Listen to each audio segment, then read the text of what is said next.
다 같이 묵도함으로 9월 23일 수요일 예배를 하나님 아버지께 드리겠습니다.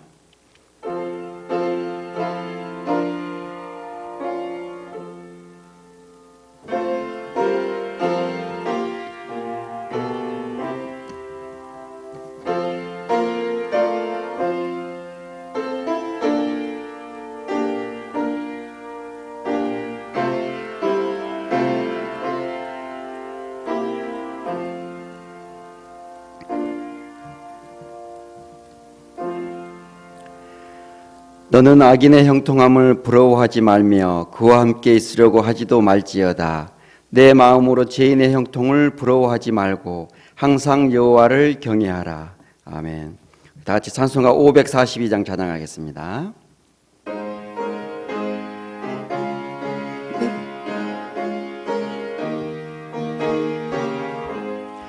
구주 예수 의지함이 심히 기쁜 일일세. 영생 허락 받았으니 의심하주 없도다. 예수 믿는 것은 받은 증거 많도다.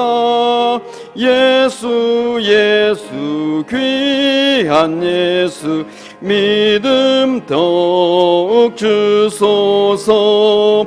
구주 예수 의지함이 심히 기쁜 일일세. 주를 믿는 나의 마음 그의 피에 적시네. 예수 믿는 것은 받은 증거 많도다. 예수 귀한 예수 믿음 더욱 주소서. 구주 예수 의지하여 죄악 벗어버리네. 안위 받고 영생함을 주께 모두 얻었네. 예수 믿는 것은 받은 증거 많도다. 예수 귀한 예수 믿음 더욱 주소서. 구주 예수 의지하여 구원함을 얻었네. 영원 무궁지나도록 주여 함께 하소서. 예수 믿는 것은 받은 증거 많도다. 예수 귀한 예수 믿음 더욱 주소서.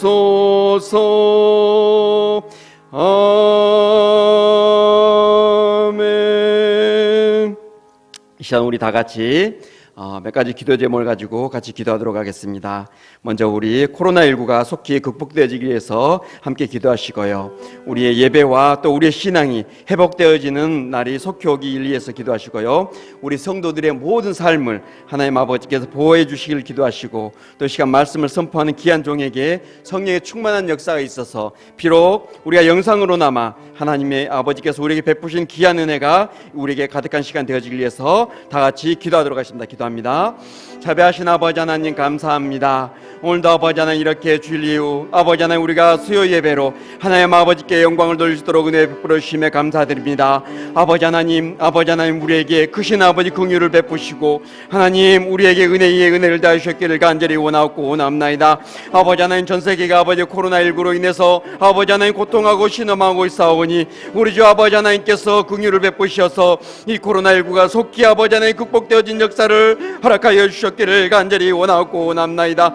아버지 하나님께서 자비를 베푸심으로 말미암아 이제 아버지 하나님 모든 일상이 회복되어지고 거룩한 일상으로 아버지 하나님 모든 회복되어짐으로 말미암아 우리 모든 아버지 주의 교회들이 아버지 하나님 예배가 회복되어지게 하시고 아버지 주의 성도들이 아버지 하나님 신앙이 회복되어져서 오늘 아버지 하나님만을 의지하며 아버지 하나님 한 분만을 모시고 사랑하며 살아가는 아버지 귀한 은혜가 가득한 날들이 되어지게 은혜의 은혜를 다하셨길 간절히 원하오니 주여 붙드시고 함께하여 주시옵소서. 사랑하는 아버지 주의 백성들의 삶을 보호하여 주셨기를 간절히 원하고 원합나이다.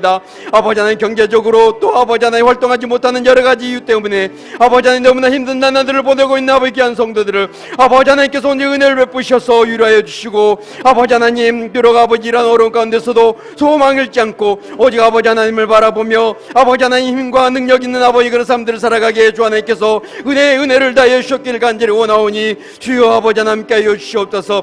이 시간 아버지 하나님 귀한 종이 아버지 말씀을 들고 아버지 하나님 전할 때에 그 가운데 성령의 충만한 역사가 있게 하시고 아버지 하나님 우리가 아버지 영상으로나마 그 말씀을 아버지 들을 때에 하나님 주여 우리의 아버지 하나님 마음이 열리게 하시고 그 말씀이 우리의 온전한 아버지 그 마음밭에 온데 뿌려져서 우리의 삶 가운데서 귀한 열매들을 맺는 귀한 능력이 말씀되어지게 주여 은혜를 다하여 주셨기를 간절히 빌고 원하오니 아버지 하나님 우리와 함께하여 주시옵소서. 주의 극락심을 더하여 주셨기를 간절히 빌고 원하옵나이다.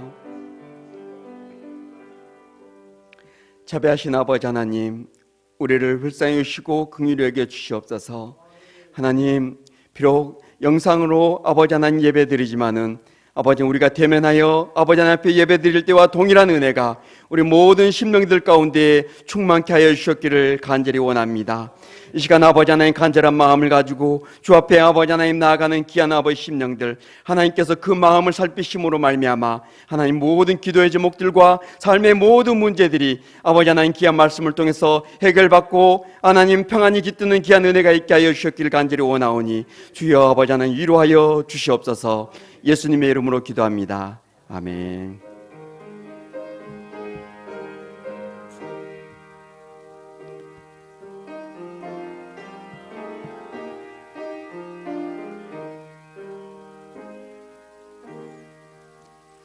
이 시간 우리에게 주신 하나님의 말씀은 창세기 39장 7절에서 18절 말씀입니다. 우리 다 같이 스크린을 보면서 창세기 39장 7절에서 18절 말씀을 교독하도록 하겠습니다. 제가 먼저 7절 말씀 읽겠습니다. 그 후에 그의 주인의 아내가 요셉에게 눈짓하다가 동침하기를 청하니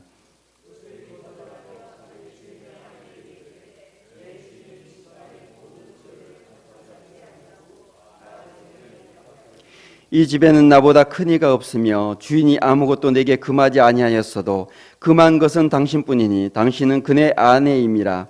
그런즉 내가 어찌 이 큰 악을 행하여 하나님께 죄를 지으리이까.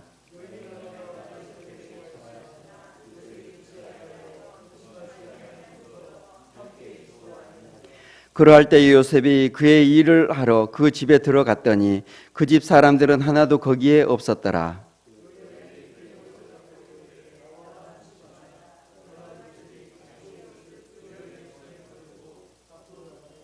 그 여인이 요셉이 그의 옷을 자기 손에 버려두고 도망하여 나감을 보고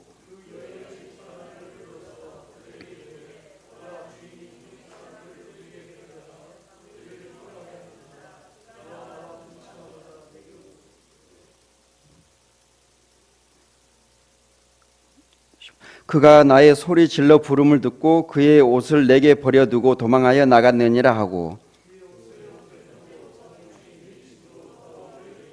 이 말로 그에게 말하여 이르되 당신이 우리에게 데려온 히브리 종이 나를 희롱하려고 내게로 들어왔으므로 내게 소리질러 불렀더니 그가 그의 옷을 내게 버려두고 밖으로 도망하여 나갔나이다. 아멘.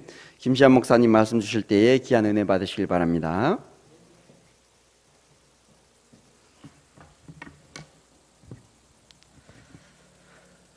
할렐루야, 반갑습니다. 비록 코로나로 인하여서 우리가 비대면으로 예배를 드리고 있지만 이 예배 가운데 하나님의 위로하심과 평안함이 임하기를 간절히 소망하는 마음으로 이 자리에 섰습니다. 우리 역시도 기대하는 마음을 가지고 예배 자리에 나갈 때 하나님께서 코로나 가운데 정말 어둡고 힘들지만 우리에게 말할 수 없는 평안과 위로로 함께해 줄 줄로 믿습니다. 그 은혜가 이 시간 주님의 은혜 가운데 임하기를 다시 한 번 더 소원합니다. 이동욱 씨가 쓴 수필 가운데 삶은 싸움이다라는 제목의 책이 있습니다. 이 책은 그가 백혈병에 걸렸을 때 포기하지 않고 끝까지 질병과 싸워 이겼던 그의 경험을 기록한 책입니다. 그 책의 내용에 보게 되면 이런 대목이 있습니다. 살아있는 모든 것들은 싸운다. 더 이상 싸울 일이 없어지면 죽는 것이다 라는 대목에 글귀가 있습니다. 이 한 줄 안에 그가 자신의 삶을 어떻게 대해왔고 그리고 그가 어떤 자세로 일생을 살아갔는지가 고스란히 담겨져 있습니다. 그는 백혈병에 지지 않기 위해 처절하게 투쟁했습니다. 포기하는 순간 끝이라는 생각을 가지고 백혈병에 맞서 싸웠던 것입니다. 그렇게 질병에 지지 않기 위해 고투하다가 깨달은 것이 있는데 그것이 무엇이냐? 그것은 자신뿐만 아니라 살아있는 모든 사람들은 저마다 대상을 놓고 싸운다는 사실이었습니다. 살아있는 사람이라면 반드시 싸움의 대상이 있고 그 대상과 치열하게 싸운다는 것을 투병하는 중에 깨달았습니다. 싸움의 대상이 무엇인지는 개개인마다 다 다릅니다. 어떤 사람은 취업이라는 관문을 통과하기 위해 싸우고 있고 어떤 사람은 자신이 경영하고 있는 회사를 더 키우고 발전시키기 위해 싸웁니다. 또 어떤 사람은 자신이 계획하고 목표한 바를 이루기 위해 밤낮을 가리지 않고 일하는 사람들도 있습니다. 이런 싸움들은 우리가 일생을 살아가는 동안 계속 반복되어지고 끊임없이 우리 가운데 찾아옵니다. 특별히 우리가 살면서 일하는 투쟁은 우리가 한국이라는 사회에 살고 있기 때문에 더 크게 와닿고 있는지도 모릅니다. 우리나라 사람들은 태어날 때부터 시작해서 죽을 때까지 경제하며 산다고 해도 결코 틀리지 않습니다. 태어날 때는 좋은 산부인과에서 아이를 출산하기 위해 부모들이 경쟁을 하고 있습니다. 좋은 병원이라고 소문나고 뛰어난 의사가 있는 산부인과에서 아이를 낳기 위해 몇 달 전부터 미리 예약을 하고 기다립니다.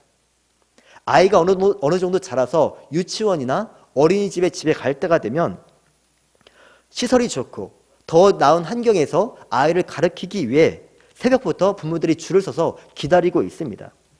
저희 형도 첫 아이를 낳은 후에 좋은 유치원에 보내기 위해 새벽 5시 이전부터 유치원 앞에 서서 접수했다는 말을 제가 들은 적이 있습니다.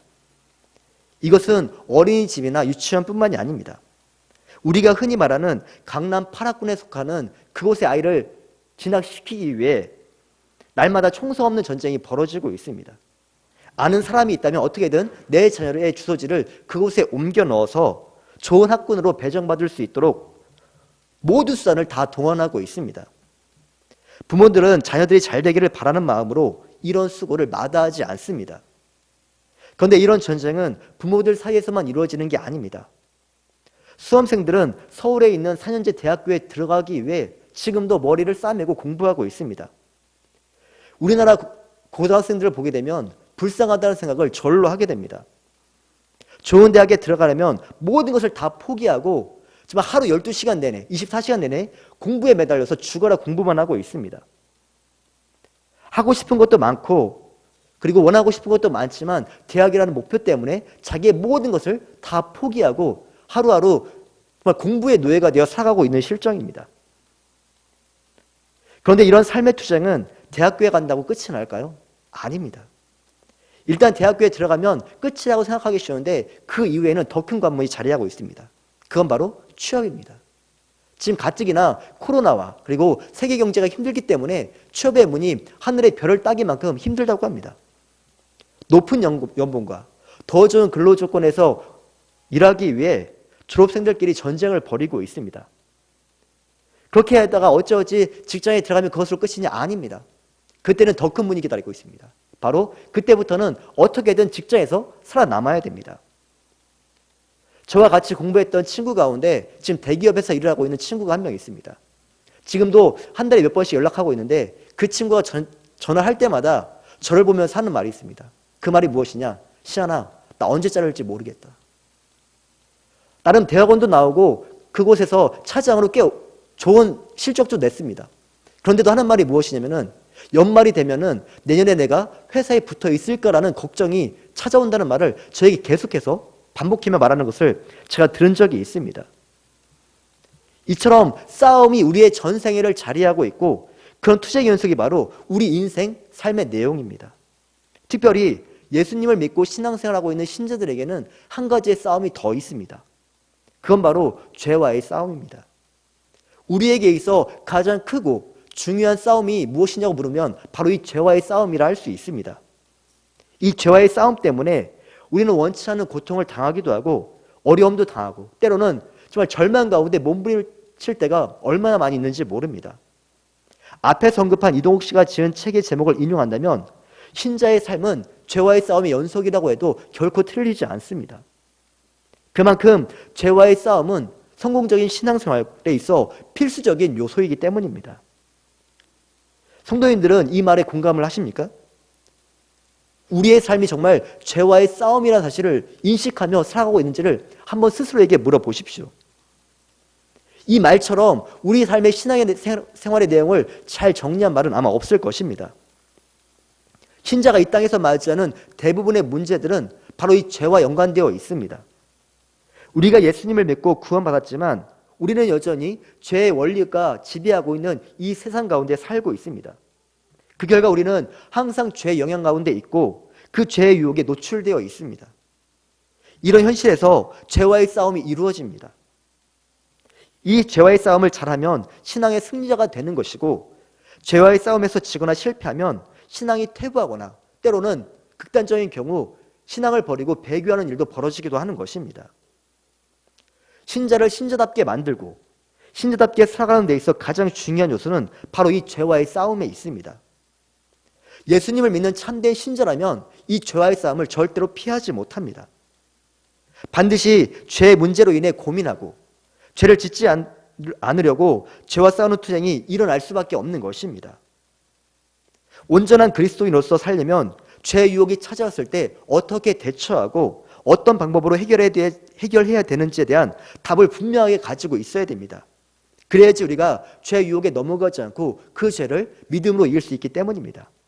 오늘 말씀은 바로 이 죄와의 싸움에서 승리하는 비결을 우리에게 말씀하고 있습니다. 본문은 요셉이 보디발의 아내의 유혹을 뿌리치고 도망치는 내용입니다. 요셉은 야곱의 11번째 아들입니다. 야곱이 4명의 아내를 두었는데 그 아내 이름들은 레아와 라헬 그리고 실바와 비라입니다. 이 4명의 아내를 통해 12명의 아들을 낳았고 이들이 장차 이스라엘 12지파의 조상이 됩니다. 야곱이 4명의 아내를 두었지만 진정으로 사랑했던 아내는 라헬 딱 한 명이었습니다. 그리고 그 라헬이 낳은 첫 번째 아들이 바로 요셉입니다. 그래서 요셉은 다른 형들보다 아버지의 사랑을 더 많이 받고 자랐습니다.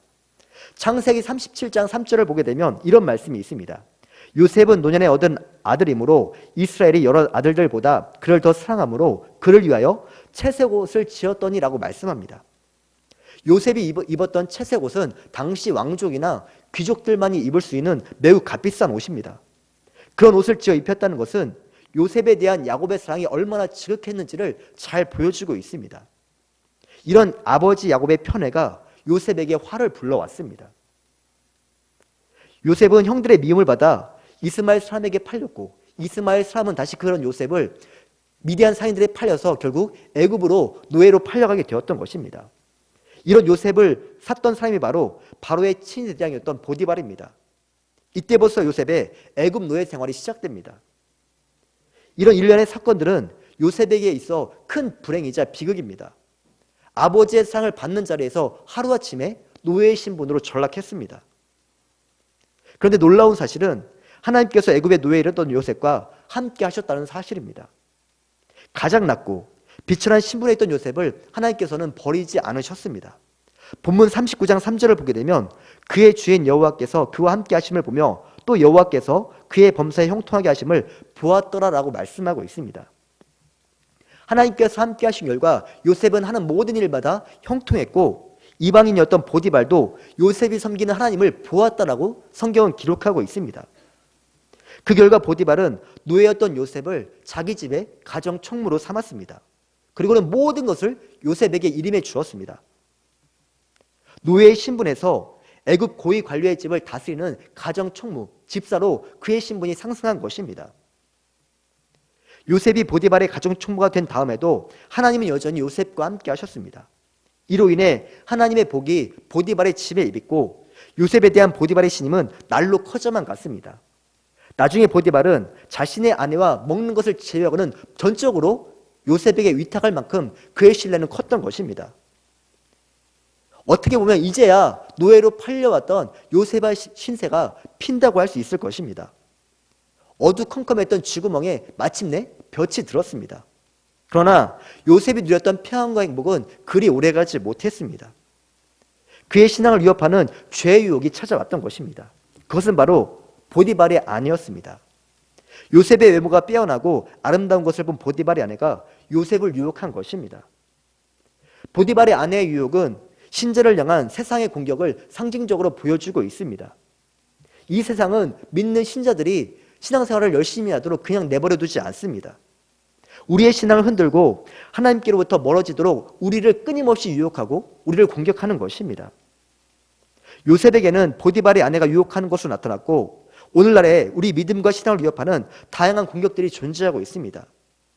어떤 사람에게는 하나님의 나라와 영광보다 이 땅의 번영을 더 크게 만들어 그것에 집중하도록 만들기도 하고 어떤 사람에게는 세속적인 권력과 명예를 추구하기도 합니다. 또 어떤 사람에게는 하나님의 뜻이 아니라 자기의 목표와 비전을 더 크게 보고 그것을 위해 달려가도록 우리의 마음을 충동질하고 있습니다. 사탄은 우리의 약점을 우리보다 훨씬 더 잘 알고 있습니다. 우리가 어느 부분에서 취약하고 잘 넘어가는지를 간파하고 그것을 집요하게 공격하는 것입니다.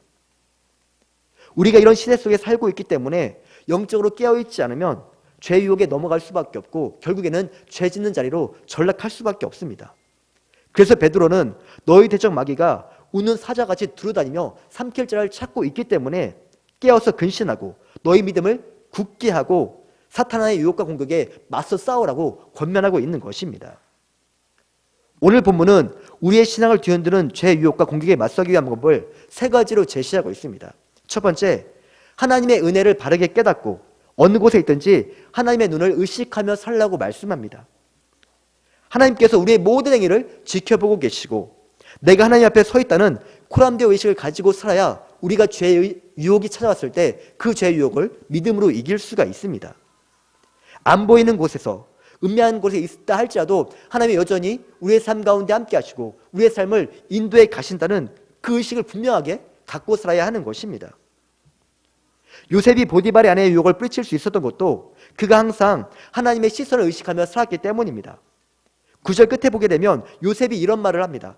내가 어찌 이 큰 악을 행하여 하나님께 죄를 지으리이까. 요셉의 생각과 그의 마음 중심에는 늘 하나님이 있었습니다. 비록 자신의 몸은 애굽의 노예의 신분으로 있지만 그런 자신을 하나님께서 버리지 아니하시고 언제나 동행하고 계신다는 사실을 분명히 인식하고 살아갔던 것입니다. 그래서 그는 하나님 앞에서 온전하고 바르게 살기 위해 몸부림을 쳤던 것입니다. 요셉이 이렇게 살고자 하고 했던 이유는 두 가지입니다. 하나는 하나님께서 주신 사명 때문이고 다른 하나는 하나님의 은혜 때문입니다. 하나님은 장차 요셉을 통해 이루실 일을 꿈을 통해 보여주셨습니다. 11별이 요셉에게 절하고 형들이 세운 곡식단이 요셉이 세운 곡식단을 둘러싸서 절하는 것을 그가 분명하게 보았습니다. 요셉이 꾸었던 이 꿈은 1차적으로 장차 자신이 애굽의 총리가 되었을 때 양식을 구하러 온 형들이 자신에게 절하는 것을 의미하지만 이것보다 더 중요한 것은 하나님께서 아브라함에게 주셨던 약속의 실현에 있습니다. 하나님께서 아브라함에게 약속한 복들 가운데 하나는 아브라함의 후손들로 하여금 하늘의 별과 같이 땅의 모래와 같이 많게 하시겠다는 그런 약속을 아브라함에게 주신 바가 있습니다. 그 약속을 이루기 위해 야곱 일가를 보호할 목적으로 하나님은 요셉을 먼저 애굽으로 파송한 것입니다. 요셉은 자신이 애굽에 온 것이 우연이 아니라 하나님의 뜻하심과 계획 가운데 있었다는 사실을 분명하게 알았습니다. 지금 당장은 과거에 자신이 꾼 꿈의 의미가 무엇인지는 잘 모르겠지만 하나님께서 자신을 통해 이루실 분명한 뜻이 있음을 그가 인식했던 것입니다. 그 뜻을 이루기 위해서 그는 하나님의 백성답게 거룩하게 살고자 했습니다. 그래서 요셉은 보디발의 처해 유혹을 받았을 때 단호하게 거부하고 뿌리칠 수 있었던 것입니다. 이와 더불어 요셉은 노예로 팔려온 자신과 하나님께서 함께 하시고 도와주시고 은혜를 베풀어 주셨다는 사실을 기억하고 있었습니다. 이방인이었던 보디발도 요셉이 잊고 있던 하나님을 보았고 그와 함께 하신다는 사실을 분명하게 인식하고 있었습니다. 그래서 요셉은 자신이 모든 것을 요셉에게 자신의 모든 것을 위임할 수 있었던 것입니다. 이방인도 하나님께서 함께 하신다는 것을 알았는데 당사자인 요셉이 그것을 모를 리가 없습니다. 요셉은 늘 하나님의 눈을 의식했고 하나님께서 주신 은혜가 무엇인지를 분명히 깨닫고 있었습니다. 이처럼 하나님께서 주신 은혜를 기억하고 하나님의 눈을 의식하며 사는 것은 죄의 유혹이 찾았을 때 믿음으로 이기는데 매우 중요한 요소 가운데 하나입니다. 우리를 바른 신앙으로 인도하고 그리고 바른 신앙인답게 만드는 가장 중요한 요소는 하나님이 어떤 분인지를 아는 것에서부터 시작이 됩니다. 하나님께서 나의 구원을 위해서 일하시고 하나님의 뜻을 위해 내 삶을 인도해 가신다는 분명한 깨달음이 있을 때 우리 마음에서 말씀대로 살고자 하는 그런 의식이 생겨나는 것입니다. 성도님들께서 한번 지난 과거 가운데 내가 언제 말씀에 따라 살고자 작정했는지 한번 살펴보십시오. 그때는 하나님이 어떤 분인지를 알았을 때입니다. 하나님의 은혜가 무엇인지를 절실하게 깨달았을 때 내가 이제부터는 나의 욕심과 뜻이 아니라 하나님의 뜻대로 살고자 하는 거룩한 열정이 샘솟았던 것을 깨달을 것입니다. 이런 사실은 성경이 증언하고 있습니다. 다윗이 성전을 건축하고자 했던 가장 큰 동기가 무엇인지를 생각해 보십시오. 그건 바로 하나님의 은혜에 대한 깨달음이 있었기 때문입니다. 너무나도 나약하고 보잘것이 없었던 자신을 하나님께서 이스라엘 왕으로 세워주셨습니다. 그리고 자신을 통해서 이스라엘을 강성하게 하셨고 자신의 가문에도 큰 복을 부어주셨습니다. 다윗은 이것이 바로 하나님의 은혜의 결과였다는 사실을 너무도 잘 알고 있었습니다. 그래서 그 은혜를 어떻게든 보답하고자 열심히 궁리한 결과 생각했던 것이 바로 성전 건축이었습니다. 물론 다윗이 전쟁 가운데 수많은 피를 흘렸기 때문에 하나님께서 성전 건축을 허락하지는 않았습니다.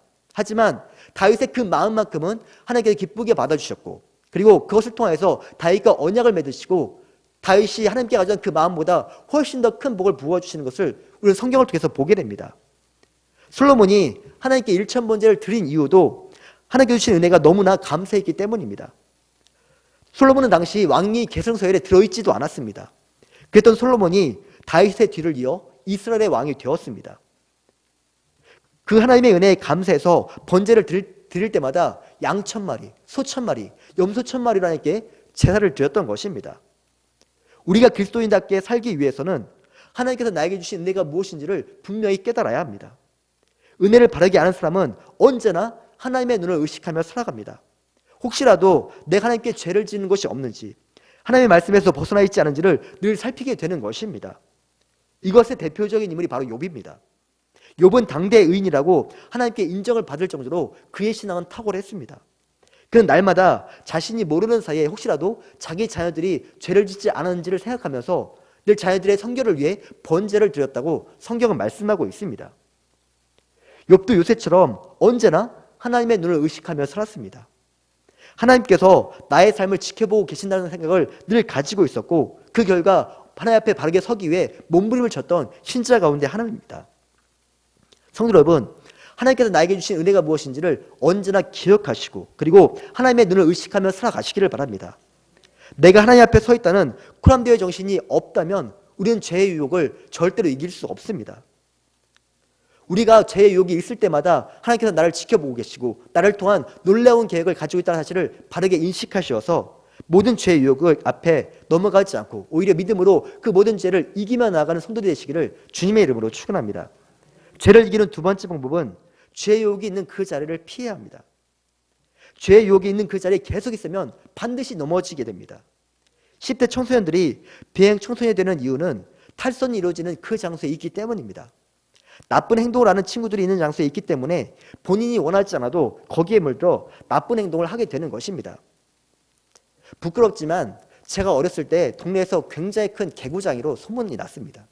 저를 비롯해서 1살 많은 형과 1살 어린 동생과 함께 뭉쳐 다녔는데 그 3명이 있는 자리에서는 항상 문제가 끊이지 않았습니다. 오죽했으면 어른들이 그 3명을 볼 때마다 하시는 말씀이 있습니다. 오늘 하루는 그냥 넘어가자. 오늘 하루는 그냥 넘어가자. 제가 이것을 어렸을 때부터 귀에 못이 박히도록 들었습니다. 근데 재미있는 것은 무엇이냐면은 그 3명이 있는 곳에 문제가 있다 보니까 제가 일을 저지르지 않아도 마치 제가 일을 저지른 것처럼 어른들에게 꾸중을 듣고 혼나는 경우가 굉장히 많았습니다. 실제로 제가 일을 저지른 것보다 덤태기로 같이 욕을 먹은 경우가 허다한데도 불구하고 집에 들어가면 아버지는 제가 일을 벌인 것처럼 저를 혼내시고 때로는 매타작도 하셨습니다. 잘못이 있는 그 자리에 있으면 어떤 사람이든 간에 반드시 거기에 동참하게 되고 내가 잘못을 저지르지 않아도 함께 억울한 누명을 쓸 수밖에 없습니다. 죄의 유혹이 있는 자리에 계속 있다면 반드시 이런 일이 발생합니다. 창세기 3장에 보게 되면 하와가 뱀의 꼬임을 받아 하나님께서 먹지 말라고 했던 선악을 알게 하는 열매를 먹는 그 장면이 기록되어 있습니다. 뱀이 하와에게 하나님의 말씀을 의지하는 마음을 불어넣게 되어지고 그 말씀을 계속해서 듣다가 결국에는 선악과를 먹고 범죄하는 것을 보게 됩니다.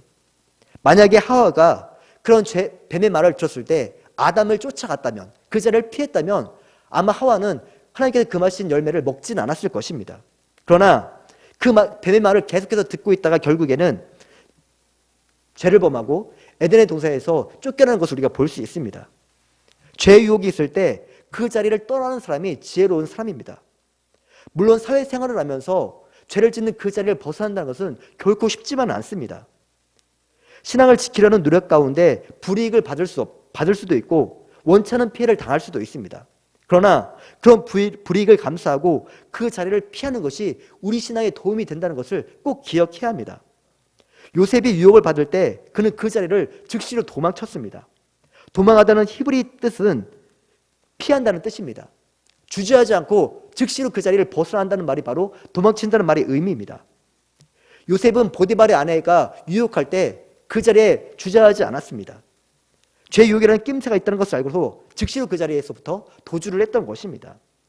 특별히 신자는 죄에 대해서는 단호한 태도를 취해야 합니다. 절대로 죄가 내 삶에 파고들지 않도록 틈이나 여지를 주어서는 안 되는 것입니다. 그 이유는 죄가 가지고 있는 집요한 속성 가운데 하나 때문입니다. 죄를 만만히 보는 순간 즉시로 그 죄에 넘어가게 됩니다. 다른 신앙인들이 죄를 짓고 넘어지는 거 보면서도 설마 나한테도 그런 일이 일어나겠어라는 그런 식의 태도를 경계해야 하는 것입니다. 설마 나한테도 일어나겠어가 아니라 얼마든지 나에게도 있을 수 있다는 생각을 가지고 죄에게 틈을 두지 않도록 늘 경계하는 의식을 가져야 하는 것입니다. 오늘 본문에서 보디발의 처가 요셉을 유혹하는 것을 한번 보십시오. 10절을 보게 되면 여인이 날마다 요셉에게 청했다고 말씀합니다. 한두 번 하고 끝나는 게 아닙니다. 요셉을 볼 때마다 그 여인이 유혹했습니다. 이게 바로 죄가 가지고 있는 집요한 속성입니다. 신자가 죄의 자리에 있으면 그 신자가 넘어질 때까지 죄는 끈질기게 달라붙습니다. 이 죄를 이기는 방법은 그 죄의 자리에서부터 도망치는 것밖에 없습니다. 피하지 않으면 넘어집니다. 다윗도 죄를 짓는 자리에 있다가 그 역시도 넘어지는 것을 볼 수 있습니다. 다윗이 궁궐 높은 곳에서 한가롭게 지내고 있다가 밧세바가 목하는 장면을 보았는데 그 자리에서 계속해서 주목하여 보다가 결국에는 밧세바와 간음이라는 끔찍한 죄를 짓는 것을 보게 됩니다. 이때부터 다윗은 점점 더 신앙의 나락으로 갔습니다. 자기의 죄를 숨기기 위해 전쟁터에 나가 있던 장수를 불러다가 밧세바 동침시키려고 했지만은 그게 안 되자 결국에는 요압으로 하여금 우리아를 죽이도록 조장하는 것을 우리가 볼 수 있습니다. 성도 여러분, 절대로 죄를 만만하게 보지 마십시오. 죄를 짓지 않는 가장 좋은 방법은 죄의 유혹이 있는 그 자리를 떠나는 것입니다. 보는 것이 유혹이라면 그 보는 것에서부터 멀어지십시오. 탐욕을 불러일으키는 것이 있다면 그 탐욕에서부터 피하시기를 바랍니다. 유혹이라고 생각되는 것이 있다면 뒤도 돌아보지 말고 그 자리를 떠나야 됩니다. 그것이 죄의 유혹에서 우리의 신앙을 지킬 수 있는 두 번째 방법입니다. 죄의 유혹을 이기는 세 번째 방법은 자신에게 주어진 하나님의 의무가 무엇인지를 깨달아야 합니다. 요셉은 보디발의 가정 총무로서 자기에게 주어진 사명이 무엇인지를 분명하게 알고 있었습니다.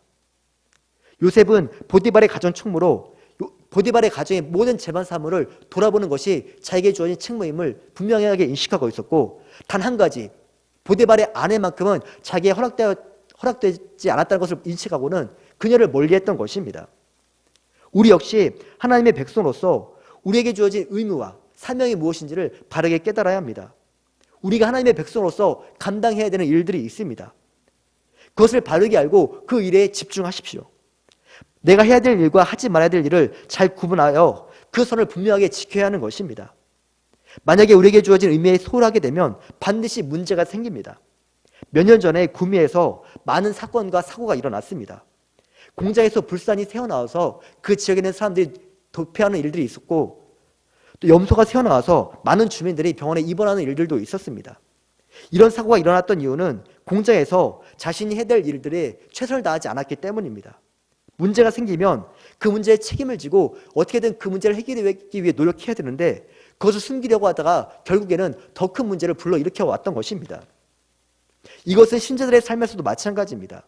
믿는 성도가 그 책임을 다하지 못하면 그 일을 통해 하나님의 영광을 가리는 것은 물론이고 공동체가 세상 사람들로부터 지탄과 공격을 받게 됩니다. 지금 우리 사회에서 교회가 미운 물건이 되고 말았습니다.